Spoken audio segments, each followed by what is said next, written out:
Hello and welcome to How to Pick a, where we talk to the experts and professionals and give you their opinions on how to pick those important things in life. Today we're going to be talking with Marie Stokes, a wedding and special events coordinator here at 1862 Wally's Hot Springs Spa and Resort. And she's going to be talking to us today about how to pick the perfect wedding venue. So Marie, would you mind telling us a little bit about yourself and your work here at 1862? Sure. I'm originally from South Lake Tahoe. Spent most of my life up there and moved down here about 15 years ago with my husband and kids. And I've always been in the hospitality business, catering and conventions, and then that led into weddings. So I've been handling and coordinating weddings for over 20 years. Wow. I'm thrilled to be doing that for this resort. Previous to being here, I was down at Genoa Lakes Golf Club and handled their weddings and special events for 7 years. And I've been at Wally's for almost 3 years. I had actually worked here for a couple years before my Genoa Lakes time.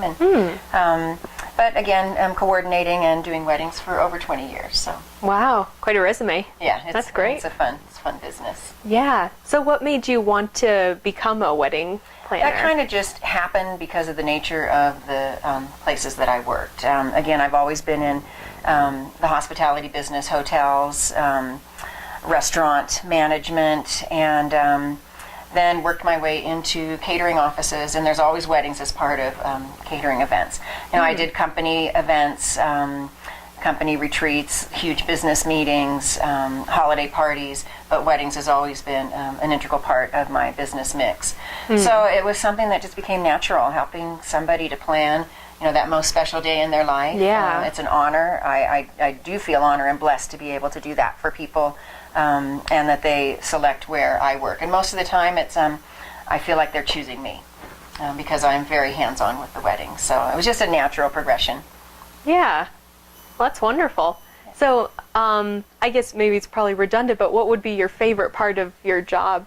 Kind of brushed on that, but... You know, again, being able to make people's dreams come true. I know it sounds kind of corny, but you know, a wedding day is one, people will think of that as one of the most special days in their life. And so being able to get their vision and make it happen. It's a very detailed type of position that I handle, and you know, the devil's in the details, they say. And so it's just taking somebody's dreams and making it happen. So I love that, and getting to know the families, that's very important, so that I establish a personal rapport with them. And there's a number of different ways that I do that, getting to know the families better prior to their big day. My ultimate goal is that when their wedding comes, that they do not have any stress, that we have gone over everything so that all of their wishes and dreams will come true in my hands. You know, I don't like the mothers stressing on the wedding day, and certainly not the bride. So yeah. I feel like it's my personal goal from the minute that I meet them and they book with me is to just handle it as if it's such a personal event, and that on the day of the wedding that it's just stress-free and fun for everybody. That's one of my main goals. Yeah, making it basically a perfect day. For sure. Yeah, so what would be the most challenging part of your job? You know, out here I would say it's the weather. You know, different venues are going to have different challenges. I mean, I feel like I take the stress out of it just because of my attention to detail, and so I don't have the crazy psycho brides. Bridezillas don't exist in my world because I don't allow them to get to that point. So weather. Wow. Weather is the one factor that can you know, kind of wreak havoc on a wedding, because we are an outdoor venue. You have to really hope that Mother Nature is working with you. We have backup plans if it doesn't. But, you know, that's just the one thing that can, you know, make it a little challenging. You have to be able to think on your feet. You know, if you've got an outdoor ceremony and it decides to start raining, then you have to figure out what are you going to do to still be able to pull off the wedding. And, you know, so I would say that's the biggest challenge. So what do you usually do then if it starts raining? You take them in? If it's a size that, you know, a wedding for 200 people, and if it starts raining, that would really suck. Yeah. So you kind of have a contingency plan in advance. I'm a big weather watcher, but we can do our ceremonies inside where the reception is taking place, and we just set up the ceremony first and then reconfigure the room for the reception afterwards. So there's always a backup plan. And again, you know, if I'm coming into a weekend wedding where there's 200 people and I see the weather's going to be inclement, we'll bring in tents. So we'll plan ahead. And that's a big thing. You have to have a plan. You can't just be, you know, going off the seat of your pants. So You have to have a plan. Yeah, it sounds like a tough job. Every day's different story. Nothing's very predictable. Oh, exactly. And that's, part of the fun of the business is you just never know what you're going to have. Yeah. Well, we're going to take a short break, and when we come back, we're going to continue to talk about what to look for in picking a coordinator and the perfect venue. Stay with us. Want to make your business stand out in Northern Nevada? Do you want to become a familiar face to your community and your peers? Then Blab TV is right for you. Blab TV is an online chamber of commerce where people could watch your segment and see what you do anywhere, anytime. Blab TV is the first of its kind to feature an online public station completely online, both live stream and scheduled. So don't take our word for it. See what these satisfied customers have to say about their experience on Blab TV. Just a 15-second or 30-second slogan, a way to reach out, keep our customers informed, and speak on a very low-key basis, which we very much enjoy. I think that we do get a lot of business. I've had patients come in from Atmore, I've got patients up by Bruton, certainly patients over by Destin, and these are all areas that we service anyway. We get a huge amount of response. It's a great opportunity for us to show a lot of jewelry in a short amount of time and really describe it. And we get a ton of feedback from it. People coming in the store constantly, people calling about it. So it's always worked really well. I'm Rachael Lambin, Associate Producer. You're excellent at what you do. Let Blab TV help you stand out.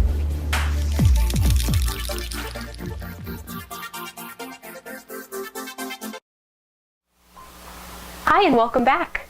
So we were talking about kind of what goes into the daily tasks of being an event coordinator, and so what is something that a bride-to-be or mother of the bride or family should look for in terms of professional conduct and ability of a wedding coordinator to accommodate their needs? That's a great question. It's something that I kind of pride myself on because that first impression is huge, and that first impression comes from the very initial inquiry into our wedding services. So one of the things is getting back to the client immediately. Be it they leave a phone message or an email, they're wanting answers right away.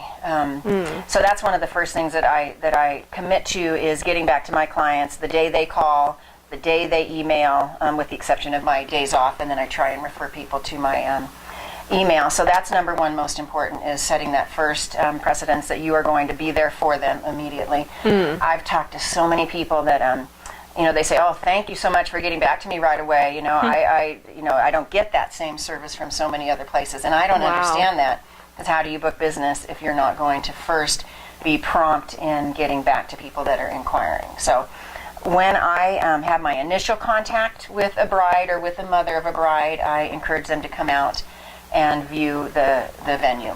This is a very unique venue. It's got some quirkiness to it, great historic value, but people need to see it. It is beautiful in pictures, and that's all fine, but I still want them to come out and see it and get a feel for it. So that's my next thing, is getting them to come out and meet with me face to face, because you've got to establish that that rapport and that confidence in them that they know they have put their wedding in the right person's hands.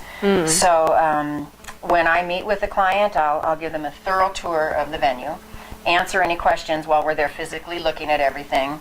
Then we'll sit down in the office and I will run a cost proposal based on what elements they will probably have in their wedding, so that when they leave, I give them every piece of information that they would need to make a good, educated decision. And I also encourage people to check out other venues, meet other coordinators, to make sure that you're happy with the decision. It's a huge decision. Weddings are expensive. And if you're going to spend a lot of money, you need to do the research. And so that's just my goal, is making sure that I give them all the tools they need to make the right decision. And then I'll put a courtesy hold on a date for them. I don't pressure them into deciding right there when we're meeting. I'll hold the date for a few weeks or until somebody else is looking at that date, so that they can go home and sort through all of the information, talk with family, and then make the right decision. So it kind of sounds like your wedding planner should be willing to communicate with you and give you the respect of giving you options and not just pressuring you into their venue. Yeah, and I try and work within their budgets.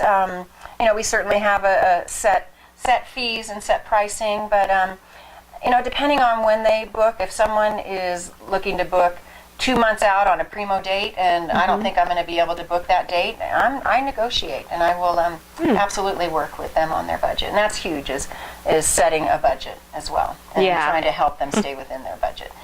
We do a lot of military weddings, and those are so special. And so we do give military discounts as well. And so you just have to talk to the people and find out what elements are important to them. What is the the make or break for a deal to get them to book with you. So you just have to listen. You have to listen and try and be able to provide them with what it is they're looking for. Yeah, that makes total sense. Yeah. So what would be, if you were a bride-to-be, what would be some questions that you would ask your planner? It's so funny. Sometimes the first question out of most brides, we're on a budget. What is this going to cost? So, I try to make sure that they understand that I go over the cost very specifically and what it includes and what it doesn't include. So that's one of the first things they want to know. Do you have packages? What does it include? What do we have to hire? So many people ask if they can bring in their own caterers or bring in their own alcohol, and you can't do that here. We are a full-service caterer, but if I don't fit their needs, then I'm going to refer them to somebody else that can, to venues that will be able to take care of their needs. So, basically, no hidden anything. You just have to be totally upfront. Yeah. People do not appreciate it if you're not telling them the truth, or you try and slip in, little charges afterwards. So I just find that's very important, just to give honest answers, and you'll get a lot farther that way. Yeah, definitely. So, what, I guess on the other side, what would you encourage other wedding planners to do in terms of helping their clients to fulfill their needs and being the best, most professional version of themselves they can be? And there are wonderful wedding coordinators out there and venues, and a lot of people are doing a lot of things right. But the main thing, like I touched on earlier, is following up with inquiries and with your bride. So, first you want to make the sale. You want to get them to book with you, but then the follow-up is so important. Brides have a zillion questions. They'll think of things in the middle of the night, and I encourage them, shoot those questions to me via email. So, it's just, I think that's just one of the main things is, providing what you say you're going to provide, following up, being there to communicate with them. And that doesn't mean that I give them my cell phone number and I'm 24/7 available for brides. I do not give out my it could be cell dangerous. phone number. Yeah, I've learned that. I give it to them the night before the wedding. But email, I get emails on my phone, and I am true to getting back to every client on the day they email to me, even if it's just a quick get back to you in more detail, when I'm in the office. But that's just number one, is being available and following up and communicating. Yeah, letting them know they're important. Absolutely.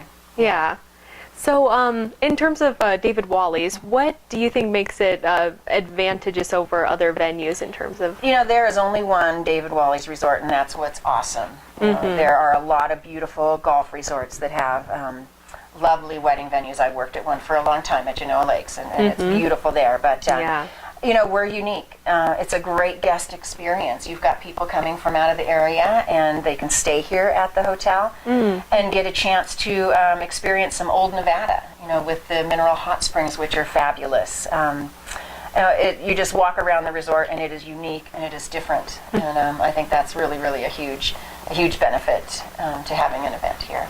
Definitely.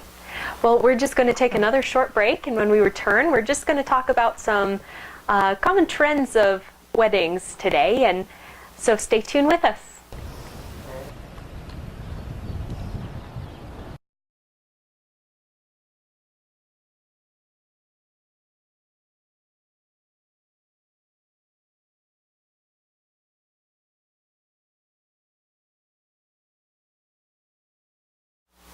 Hi, and welcome back. So now we're going to be talking a little bit more about budgetary matters and kind of what a bride should expect in terms of budget and the process of selecting this venue. So what advice would you give to a family or bride-to-be on selecting that venue? Well, so much of it has to do with budget. And when someone will come in and sit down with me, I can only provide them with what our costs are here. there's so many other costs that go along with a wedding. Your photographer, which, photographers they're very important, and so that's a huge chunk of your budget. Your entertainment or DJ, your floral, the minister, your wedding cake. So, there's all these elements that are your wedding dress, your honeymoon. Yeah. So, important things. There's a lot of elements to it. So I'm just one small, well, kind of not small portion. The venue is a very important element. Yeah. And I would say maybe it's like 50% of the cost. What drives a wedding budget is the number of guests that come. Yeah. I'll meet with a client, and we'll talk about how many guests they're expecting, and I'll do their budget for them, and they'll fall out of their chair. And I said, well, where you can cut costs is cut your guest list. So so that's big too. I forgot what our question was. What were we talking about? Oh, I guess so. That kind of segues into it. How much of your budget should be put toward the wedding? Yeah, so, and everybody's going to have a different budget. You and this venue can accommodate all different types of budgets because I'll do off days. A Sunday, a weekday, a Friday night, to be able to fit with most weddings budgets. But again, the size of the wedding guest list really contributes to a person's budget. So it's kind of a balance between your venue and your amount of guests. Right, and how much you want something. We have limits to how much we can fit in our facility. Like in the winter months, I don't like to do more than 100 because we are essentially got to keep them all indoors. Yeah. But I can do up to 200 in the summer, so that's a pretty nice span. And I'll do a wedding for as small as 10. Wow. So we've got other locations too. So, but the thing with Wally's is we're unique, and it suits some people and it doesn't others. There's a certain type of bride and groom that just really love this place. Yeah. And that's why I always encourage them to check out other locations. And if this fits you, it fits your style, it fits your personality, then it's a great place to have a wedding. And our reputation, is really awesome. We did get the best location for a wedding in the Carson Valley for last year. So, it appeals just to the right person. So. Wow. So what would be your advice in talking to a family about who's trying to select the wedding venue that's right for them in terms of budget and... And that's one of the first things that comes up when I sit with a family or with the bride and groom is wanting to be able to meet their budget. There's so many different elements involved in a wedding. It's not just the venue and what you serve them. You've got your photographer, your DJ, minister, your wedding cake, your flowers. There's a lot of things that contribute to the cost of a wedding. Your wedding gown, the groom's tuxes, a honeymoon. So a lot of times they'll come with a set dollar amount that they have in mind for their wedding. So when I run that cost proposal and hand it over, if they didn't fall out of their chair, then I could be in the ballpark, which is good. And there's so many different ways to meet those different needs for a wedding. A lot of people do the do-it-yourselfer. I encourage people to make your own centerpieces. I'll help you to put them on the tables. There's a lot of ways where you can cut costs, and then there's areas that you don't want to cut costs. Like a DJ, for instance. I really recommend to always have a good quality DJ, wedding MC. That makes or breaks a good wedding. And on the other hand, I understand when people can't afford that, so I provide a small music system that they can plug in their iPod or their iPhone. So. But again, it really just, everybody's going to come with different ideas of what's important to them and what type of a budget, and as much as I can help them to stay within their budget, offer suggestions on where they can save money in some areas, point out the most important elements, in my opinion, for a wedding. I don't care if they have grandma make their wedding cake or they make their own cupcakes, that's totally fine. Save some money there, so you have it to put towards some of the other more important elements to a wedding. So. Yeah, keep those memories nice, keep your guests happy, and good pictures. And and have a fun party with the great MC DJ. So. Yeah. So what's a good time to start selecting a venue? I have people anywhere from 1.5 years to 3 months. You want the prime dates, you better start looking a year out.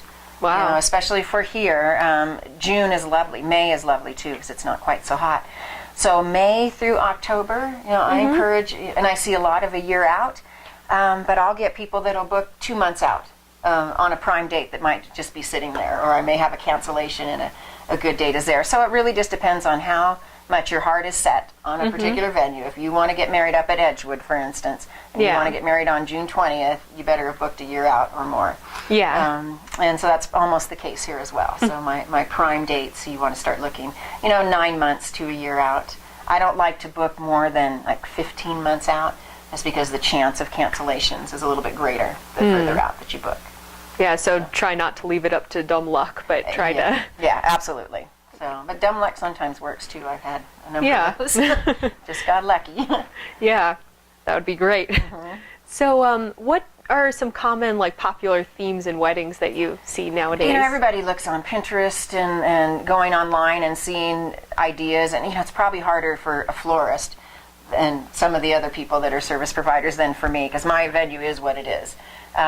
They may get ideas on how to decorate, like, the ceremony location, and for here, because of the type of venue that we have, it's pretty much open to be able to accommodate any type of theme. I mean, I see lots of burlap, lots of mason jars with lace and wildflowers, but most of the time people are going to be doing a theme that fits with our venue. Yeah. I don't see a lot of neon out here. I don't even know what the theme is and the trends are for this year. But but burlap and lace and things that were out on Pinterest were really big this last year. Yeah, kind of rustic. Yeah, rustic. And this is a great venue for rustic. Oh, yeah. Yeah. Yeah, definitely with all the history and so could you kind of walk me through a process of kind of the big day, how what the day you goes? do? We provide we do a rehearsal the night before, and that's always included, which I coordinate that with the family to make sure there's no ceremony jitters, that they know exactly what to expect and how the whole processional is going to go. So that's the day before typically, and we do offer a lot of rehearsal dinner options. I have a bridal cabin that they're welcome to start getting ready in, first thing in the morning, even 6 a.m. if they want. It is theirs to use for the whole day, because once again, we want to make sure that the bride and the groom, of course, and the family are not feeling stressed. So, so they'll start, in the morning getting ready, and we'll begin setting everything up. Hopefully we start the ceremony on time. That's big, is keeping everybody on time. I'm kind of a taskmaster there. Yeah. Because you just don't want to fall behind where you start the ceremony late and then the reception gets all messed up with, the food is very important. That's a very sensitive element, and you only have so much daylight. And I did have one wedding last year where I swear the bride was an hour and a half late, which was crazy. It kind of ruined everything, but and it was out of my control. But so anyhow, once the ceremony starts, that takes maybe 20, 30 minutes at the most. I give a full hour for the photographer to take photographs of the family, the wedding party. You can go anywhere on location here at the resort for pictures, some really, really great backdrops for that. I imagine. Yeah, and then coming into the reception, we'll have the grand introduction of the bride and groom, and that's where our good MC is so important, because they're the ones that is keeping the reception flowing. And I'm there also handling everything and making sure we're staying on track. But I love to start the reception with a toast. I think that's how all weddings should be kicked off with. Everybody's paying attention. You don't have the best man drunk, which happens. But just to start off right at the beginning of the reception with the toast, and if dads want to say anything, everybody's in the room and paying attention, and then we move into the meal portion, followed up by, we do things in a couple of different orders, but I like to go with first dance and any of the specialty dances, and then into the cake cutting, and a little bit later doing the garter toss. So, but there's there's very specific elements that, most weddings do. So you just kind of help keep everything flowing. There's always something that needs to be happening. You've got to keep the guests engaged and entertained. So there's nothing worse than big, long lulls in a reception. So that, again, is where the MC comes in. Yeah, and there's so much of this stuff that I think, someone who's new to weddings just would be totally stressed out by. Yeah, absolutely. But if you have a good system and a program that works, and a timeline or an itinerary that you follow, it just makes for a wonderful event. Wonderful. So now we're going to take you on a virtual tour where you're going to get firsthand look at these beautiful grounds and where these weddings are held. You've been watching How to Pick-A, where we've been interviewing Marie Stokes, a wedding and special event coordinator here at 1862 David Wally's Spa and Resort. You could find out more information by visiting their website or visiting their location, and we'll share that information with you at the end of this segment. Thank you very much. Thank you.